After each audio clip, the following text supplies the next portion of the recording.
அத்தியாயம் 21. காலை 11 மணி. குமரகுருவும் சிவாவும் பேசிக் கொண்டிருந்தனர். அப்போது குமரகுருவுக்கு ஹெட்டிடம் இருந்து வந்தது ஒரு போன். அதை எடுத்து பேசுகின்றார். என்ன பண்றீங்க குமரகுரு? அதான் சார் தெரியல. என்ன? நத்திங் சார், சும்மா தான் இருக்கும்.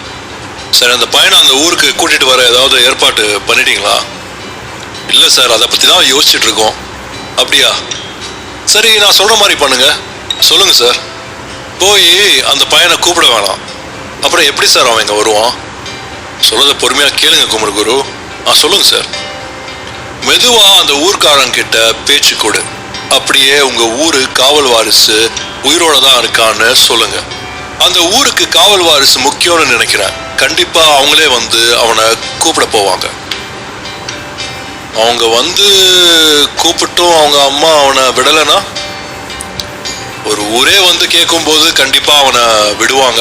அப்படி அவனை விடலைன்னா அதுக்கு அடுத்து என்ன பண்ணலான்னு யோசிப்போம். இப்போதைக்கு இந்த பிளானை முதல்ல ட்ரை பண்ணுங்க குமரகுரு. சரிங்க சார், ட்ரை பண்ணி பார்க்குறோம். ஓகே, தட்ஸ் குட் என்று சொல்லிவிட்டு போனை கட் செய்கிறார் குமரகுரு. என்ன சீனியர், ஹெட் என்ன சொன்னாரு? ஒழுங்கா வேலையை பார்க்க சொன்னாரு. இந்த கிண்டல் தானே வேணாங்கிறது. என்ன சொன்னார்னு சொல்லுங்க சீனியர். காவல் வாரிசு உயிரோட தான் இருக்கான்னு இந்த ஊர்க்காரங்கிட்ட சொல்லணுமா? அவங்களே அவனை கூட்டிட்டு வருவாங்க அப்படின்னு அவர் சொல்றாரு. இது நல்லா தானே இருக்கு. வாங்க உடனே போய் ட்ரை பண்ணி பார்க்கலாம் சீனியர். என்ன விளையாடுறியா?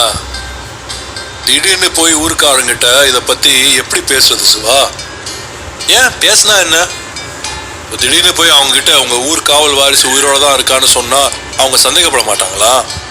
இதுல ஏதோ உள்குத்து இருக்குன்னு ஏன் சந்தேகப்பட போறாங்க? ஆமா, நாம இந்த ஊருக்கு எதுக்கு வந்திருக்கோம்? பொக்கிஷத்தை தேடி. அது இந்த ஊர்ல இருக்கிற எல்லாருக்கும் தெரியும்.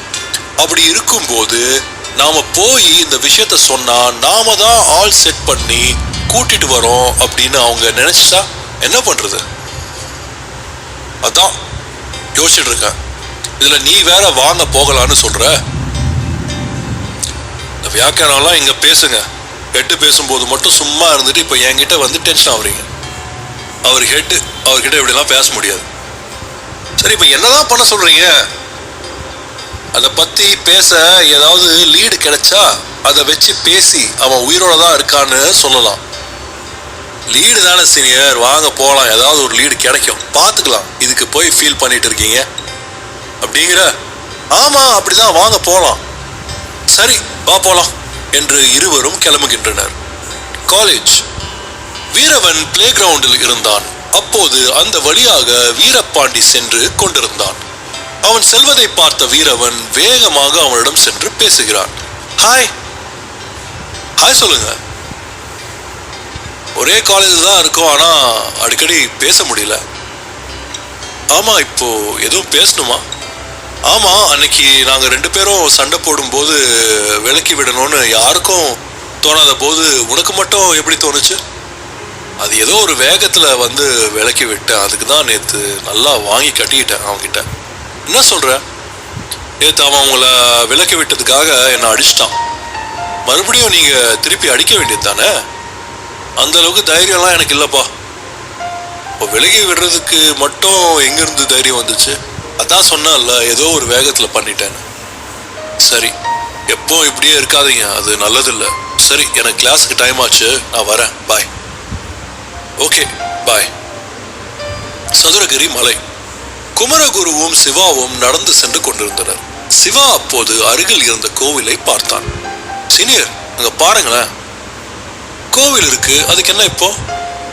இதை வச்சு பேச்ச ஆரம்பிப்போம். இதை வச்சு ஆரம்பிக்க போறியா? எப்படி? Wait and see. ஏன் சொல்ல மாட்டியா? சொன்னா அதுல இருக்கிற த்ரில்லு போயிடும். ஏன் அப்படி சொல்ற? இதுல எதுவும் உள்குத்து இருக்கா? சிச்சி, அப்படிலாம் எதுவும் இல்லை சீனியர், பயப்படாதீங்க. தப்பா எதுவும் நடக்காம இருந்தா சரி என்று சொல்லிக்கொண்டே ஊருக்குள் சென்று கொண்டிருந்தனர். அவர்கள் ஊருக்குள் சென்றதும் ஊர் பெரியவர் அவர்களை வரவேற்றார். வாங்க சார், என்ன இந்த பக்கம்? மறுபடியும் எதுவும் விசாரணைக்கு வந்திருக்கீங்களா என்று அவர் கேட்க, அதற்கு சிவா, இதெல்லாம் ஒன்றும் இல்லைங்க, ரூமுக்குள்ளேயே எவ்வளோ நேரம் அடைஞ்சு கிடைக்கிறது, அதான் அப்படியே ஊருக்குள்ள வந்துட்டு போலான்னு. ஓ அப்படியா, சரி சரி. அப்புறம் சார் உங்க ஆராய்ச்சிலாம் எந்த அளவுக்கு போயிட்டு இருக்கு? அதெல்லாம் எங்கேயும் போல, ஒரே இடத்துல நிக்குது. ஏன் சார் இவ்வளவு வெறுப்பா பேசுறீங்க? அதை விடுங்க, வேற ஏதாவது பேசுங்க. உங்ககிட்ட நாங்க வேற என்ன சார் பேசுது? சரி, நான் ரொம்ப நாளா உங்ககிட்ட ஒன்று கேட்கணும்னு இருக்கேன், கேட்கலாமா? கேளுங்க சார். கேட்டதுக்கு அப்புறம் நான் தப்பா நினைக்கக்கூடாது. அப்படி என்ன தம்பி கேட்க போறீங்க? அது வந்து இந்த ஊர்ல ஒரு கோவில் இருக்குல்ல, ரொம்ப பெருசாவும் வேற இருக்கு. ஆனா இது வரைக்கும் அந்த கோவிலுக்கு திருவிழா எடுத்து நாங்க பார்த்ததே இல்லை. நாங்களும் இங்க வந்து 2 வருஷம் ஆச்சு. அதான் கேக்குறேன், அந்த கோவிலுக்கு எப்போதுமே கொண்டாடலாம் மாட்டீங்களா? வருஷம் சித்திரை 1 அன்னைக்கு இந்த ஊரே சும்மா ஜெக ஜோதியா மின்னும். அப்படி திருவிழா கொண்டாடுற கோவில் அது. அந்த திருவிழா எப்போ வரும்னு இங்க இருக்கிற அத்தனை கிராமமும் காத்துட்டு இருக்கும். ஆனா இப்போ அந்த கோவிலுக்கு திருவிழா எடுத்து 20 வருஷம் ஆச்சு. ஏன் திருவிழா எடுக்கிறதுக்கு ஏதாவது பிரச்சனையா? அந்த கொடுமையை ஏன் தம்பி கேக்குறீங்க? ஏன் என்னாச்சு? அதான் உங்களுக்கே தெரியுமே தம்பி. எங்களுக்கு தெரியுமா? எங்களுக்கு என்ன தெரியும்? அதான் இந்த ஊரு காவல் வாரிசு இல்லைன்னு. காவல் வாரிசு இருந்தாதான் இந்த ஊர்ல திருவிழா கொண்டாடுவீங்களா? ஆமா, காவல் வாரிசுக்கு தான் இங்க பரிவட்டம் கட்டி கையில வாழை கொடுத்து முதல் மரியாதை பண்ணுவோம். அதுக்கப்புறம் தான் இங்க திருவிழா நடக்கும். அதான் இப்ப நடக்கிறது இல்லை என்று ஒருவித ஏக்கத்துடன் அவர் சொல்கிறார். கவலைப்படாதீங்க, இந்த வருஷம் கண்டிப்பா திருவிழா நடக்கும். எப்படி தம்பி சொல்றீங்க? காவல் வாரிசு இல்லாம திருவிழா நடத்த முடியாது. காவல் வாரிசு இல்லைன்னு யாருங்க சொன்னது? அவரு உயிரோட தான் இருக்காரு. என்ன சொல்றீங்க? காத்தவராயன் உயிரோட இருக்காரா? காத்தவராயன் உயிரோட இல்ல, ஆனா அவனோட மகன், அதாவது அவனோட வாரிசு, அதாவது உங்க ஊரோட காவல் வாரிசு வீரவன் இப்போ உயிரோட தான் இருக்கான்.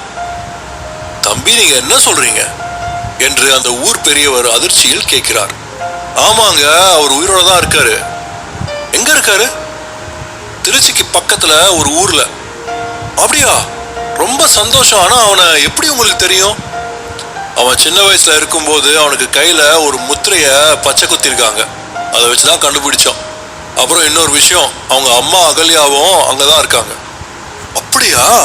நாங்க அவங்கள பார்க்கணும், ஏற்பாடு பண்ண முடியுமா? பண்ணலாம். ஆனா என்ன விஷயமா பார்க்க போறீங்க? இந்த ஊருக்கு கூட்டிட்டு வரலாம் தான். சரி, அப்ப ஏற்பாடு பண்றோம். ரொம்ப நன்றி சார். இதெல்லாம் என்னங்க இருக்கு? சரி, நாங்க வரோம். ரொம்ப லேட் ஆயிடுச்சு. எட்டாயிரத்துக்குள்ள நாங்க கேம்புக்கு போனோம். நாங்க வரோம் என்று சொல்லிவிட்டு அங்கிருந்து கிளம்பினர். இருவரும் வரும் வழியில் பேசிக்கொண்டு வந்தனர். என்ன சீனியர், ஓகேவா? ஓகே. ஆனா எப்படி இந்த கோவில்ல திருவிழா நடக்கிறது இல்லைன்னு கண்டுபிடிச்சேன்? அதெல்லாம் ஒரு மேட்ரா சீனியர். நாம இங்க வந்து 2 வருஷம் ஆக போகுது, திருவிழாவே நடக்கல. அதை வச்சுதான் கண்டுபிடிச்சேன். அதுல ஒரு லீடு கிடைச்சது. அப்படியே யோசிச்சு அவ்வளவுதான். வர வர உன் மூளை கூட நல்லா வேலை செய்யுதுவா? என் மூளை எப்போதுமே நல்லா தான் சார் வேலை செய்யும். ஆனா அதை நான் தான் யூஸ் பண்றது இல்லை. தெரிஞ்சா சரி என்று சொல்லிவிட்டு குமரகுரு சிரிக்க, என்ன சீனியர் வர வர நீங்க கூட கிண்டல் பண்ண ஆரம்பிச்சிட்டீங்க. என்ன பண்றது, உங்க கூட சேர்ந்துட்டேன்ல, தானே பார்த்தேன் என்று பேசிக்கொண்டே ரூமிற்கு செல்கின்றனர். சிறிது நேரத்துக்கு பிறகு குமரகுருவும் சிவாவும் சாப்பிட்டு கொண்டு இருந்தனர். குமரகுருவுக்கு டிபார்ட்மெண்ட் ஹெட் நமச்சிவாயன் போன் செய்கிறார். செல்போன் சார்ஜில் இருந்ததால் அதை சிவா எடுக்கிறான். ஹெட் கால் பண்ணுவதால் அதை குமரகுருவிடம் சொல்கிறான். சீனியர், உங்களுக்கு போன். யாரு? வேற யாரு, நம்ம ஹெட் தான். இவர் வேற சும்மா சும்மா போன் பண்ணி உசுர வாங்கிட்டு இருக்காரு என்று சொல்லிக்கொண்டே போனை வாங்கி அட்டன் செய்து பேசுகின்றனர். சொல்லுங்க சார், என்ன பண்றீங்க குமரகுரு? சாப்பிட்டுருக்கோம் சார். சரி, நான் சொன்னது செஞ்சீங்களா? பண்ணியாச்சு சார். அவன் உயிரோட இருக்கிற விஷயத்த சொல்லியாச்சு. அவங்களும் அவங்களாவே அந்த குடும்பத்தை இங்க கூட்டிட்டு வர முடிவு எடுத்துட்டாங்க. நம்மளே அவங்க இருக்கிற இடத்த காட்ட சொல்றாங்க. சூப்பர் குமரகுரு. அப்புறம் அப்புறம் என்ன, அவங்களை கூட்டிட்டு போகணும். உடனே கூட்டிட்டு போக வேணாம், கொஞ்சம் டிலே பண்ணி தான் கூட்டிட்டு போங்க. ஏன் சார்? அப்பதான் அதுக்கும் நமக்கும் எந்த சம்மந்தமும் இல்லைன்னு அவங்க நினைப்பாங்க. அதுவும் சரிதான். சரி, கேரி ஆன். அவன் வருவான்னு வெயிட் பண்ணாம நீங்களும் எதுக்கும் கொஞ்சம் ரிசர்ச் பண்ணுங்க. ஏதாவது க்ளூ கிடைக்கும். Take care. பாய்.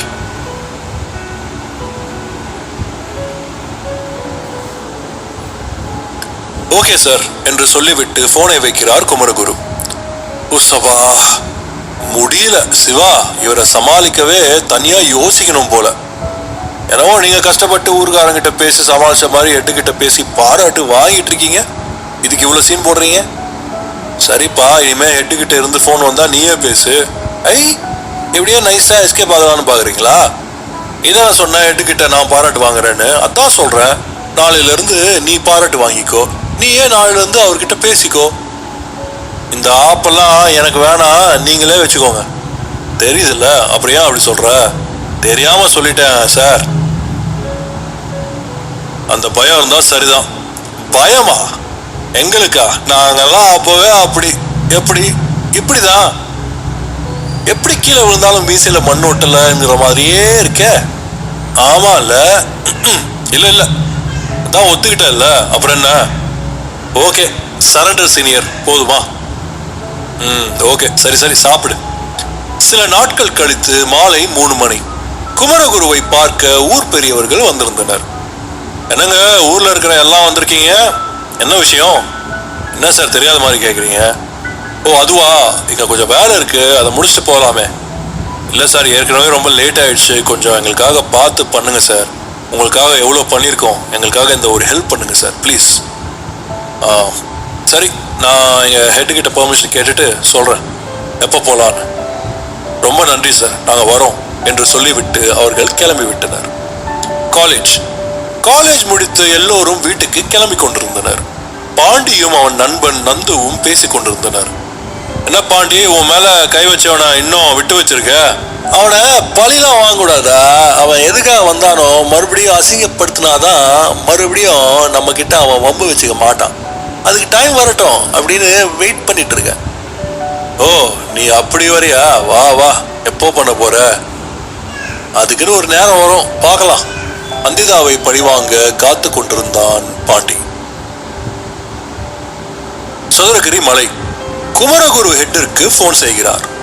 சொல்லுங்க குமரகுரு, என்ன இன்னைக்கு நீங்களே போன் பண்ணிருக்கீங்க? அது சார், ஊருக்காரங்க கேட்டுட்டே இருக்காங்க, நாமளும் நாளை தள்ளி போட்டுட்டே இருக்கோம்.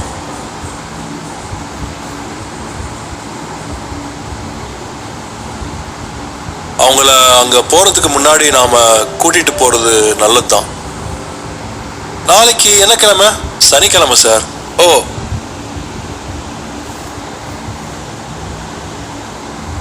சரி, அப்ப நாளைக்கே கூட்டிட்டு போங்க. ஆனா நமக்கும் இதுக்கும் எந்த சம்மந்தமும் இருக்கிற மாதிரி காட்டிக்க கூடாது. அது மட்டும் இல்லாம அந்த பையனுக்கு இங்க பொக்கிஷத்தை தேடிதான் இங்க வந்திருக்கோம்னு அவனுக்கு தெரியுமா? இல்ல சார், அவனுக்கு அதை பத்தி எதுவும் தெரியாது. ஓ சரி சரி, அப்படின்னா அவன்கிட்ட அதை பத்தி எதுவும் சொல்லாம இங்க கூட்டிட்டு வாங்க. இங்க வந்ததும் பொறுமையா அவன்கிட்ட சொல்லி நமக்காக அதை தேட சொல்லுவோம். சரி சார் என்று சொல்லிவிட்டு போனை கட் செய்கிறார் குமரகுரு. என்ன சீனியர், என்னாச்சு? அவங்கள கூட்டிட்டு போக சொன்னாரு. எப்போ? நாளைக்கா? என்ன சீனியர், இந்த தடவை நிறைய தடவை ஊருக்கு போயிட்டு வந்துட்டு இருக்கோம். கேட்டாலும் ஊருக்கு போக விட மாட்டாங்க, ஆனா இப்போ அலைய விடுறாங்க. அதான் நம்ம தலையெழுத்துன்னு நாமளே தேடிக்கிட்டது தானே. பார்த்துக்கலாம், அலைய வேண்டியதுதான். சரி சரி, வாங்க குளிக்க போயிட்டு வரலாம். குளிக்க போறியா? இங்கேயே குளிக்க வேண்டியது தானே. இங்க குளிச்சு போர் அடிச்சு போச்சு, அதான் அந்த அருவிக்கு போயிட்டு வரலாம், வாங்க. அங்கேயா? இப்ப மணி என்ன 4 ஆச்சு, எப்போ போய் எப்போ வருது? அதுக்குள்ள இருட்டுறதுக்குள்ள வந்துடலாம், வாங்க சீனியர். நான்லாம் வரல, நீ மட்டும் வேணா போயிட்டு வா. நீங்க வந்து குளிக்க வேணாம், வந்து கரையில இருங்க, எனக்கு இன்னைக்கு அங்க குளிச்சே ஆகணும், வாங்க போலாம் என்று குமரகுருவை இழுக்காத குறையாய் அழைத்து செல்கிறான் சிவா. இருவரும் அருவியை அடைந்ததும் சிவா குளிக்க தயாரானான். என்ன சீனியர், பார்த்துட்டு இருக்கீங்க? இல்ல, இந்த அருவி ஒரு அதிசயம் இல்ல. ஏன் அப்படி சொல்றீங்க சீனியர்? ஆரம்பிக்கிற இடமும் தெரியாது, அது முடிகிற இடமும் தெரியாது, அதான் சொல்றேன். அது சரி, எப்ப இருந்து தத்துவம் எல்லாம் சொல்ல ஆரம்பிச்சீங்க சீனியர்? இந்த அருவியை பார்த்ததுல இருந்துதான். இந்த அருவியை பார்க்கவும் உங்களுக்குள்ள தத்துவ அருவி வருதாக்கும் என்று சிவா குமரகுருவை கிண்டலாக பார்க்க, கிண்டல் பண்ணது போதும், போய் சீக்கிரம் குளிச்சுட்டு வரியா? ஒரு 10 நிமிஷத்துல வரேன் சீனியர் என்று சொல்லிவிட்டு சிவா குளிக்க சென்றான். குமரகுரு அந்த அருவை பார்த்து கொண்டிருந்தார். அது ஒரு பேரருவியாய் இருந்தது. கிட்டத்தட்ட 20-30 அடிக்கு அகலமாய் 70-80 அடிக்கு உயரமாக இருந்தது. மேலிருந்து தண்ணீர் விழுவதையே பார்த்து கொண்டிருந்தார் குமரகுரு. சிறிது நேரம் கழித்து சிவா குளித்து முடித்து வருகிறார். சீனியர், போலாமா? போலாம் என்று சொல்லி இருவரும் நடந்து கிளம்பினர். என்ன சீனியர், ரொம்ப நேரம் அருவியை பார்த்து யோசிச்சுட்டே இருந்தீங்க, மறுபடியும் எதுவும் தத்துவம் யோசிச்சிங்களா? அதெல்லாம் இல்ல சிவா, மழை எதுவும் சரியா பெய்யாத இந்த காலத்திலேயே இவ்வளோ தண்ணீர் வருதுன்னா அந்த காலத்துல எவ்வளவு தண்ணீர் வந்திருக்கும், அதான் கற்பனை பண்ணி பார்த்தேன். நான் கூட எதுவும் தத்துவம் தான் யோசிக்கிறீங்கன்னு நினைச்சு பயந்துட்டேன். சரி சரி, கிண்டல் பண்ணது போதும், வா அப்படியே போய் ஊர் பெரியவங்களை பார்த்து விஷயத்த சொல்லிட்டு வந்துருவோம். சரிங்க சீனியர். இருவரும் ஊருக்குள் சென்றனர். ஊர் பெரியவர் வீட்டை அடைந்ததும், சார் வாங்க சார், காஃபி டீ எதுவும் குடிக்கிறீங்களா என்று ஊர் பெரியவர் கேட்க, அதற்கு சிவா, அதெல்லாம் வேணாங்கய்யா, நான் வந்த விஷயத்த சொல்லிட்டு போறோம். சொல்லுங்க சார், என்ன விஷயம்? நாளைக்கு காலையில எல்லாம் ரெடியா இருங்க, நாம வீரவனை பார்க்க போறோம், அதை சொல்லதான் வந்தோம். அப்படிங்களா சார், ரொம்ப சந்தோஷம். நாளைக்கு எத்தனை மணிக்கு சார் கிளம்புறோம்? முதல் பஸ் 7 மணிக்கு வருதுல்ல, அதுல போலாம். அதான் பேசி முடிச்சு திரும்பி வரத்துக்கு சரியா இருக்கும். சரிங்க சார், அப்போ நாங்க காலையில 6:30க்கெல்லாம் கிளம்பி வந்துடுறோம். சரிங்க ஐயா, அப்போ காலையில பார்க்கலாம் என்று இருவரும் அங்கிருந்து கிளம்பினர். அந்திதாவின் வீட்டில் வீரவனும் அவங்க அம்மா அகல்யாவும் பேசி கொண்டிருந்தனர். வீரவா, நான் உனக்கு கேட்கவா? கேளுங்கம்மா. சின்ன வயசுல நடந்த ஏதாவது உனக்கு ஞாபகம் இருக்கா? இல்லம்மா, நீங்க எதை பத்தி கேக்குறீங்க? அதான்ப்பா, நீயும் அப்பாவும் வண்டியில போனது, நீ காணாம போனது, இதை பத்தி தான். இல்லம்மா, அதை பத்தி எனக்கு எதுவும் ஞாபகம் இல்லை. ஏமா கேக்குறீங்க?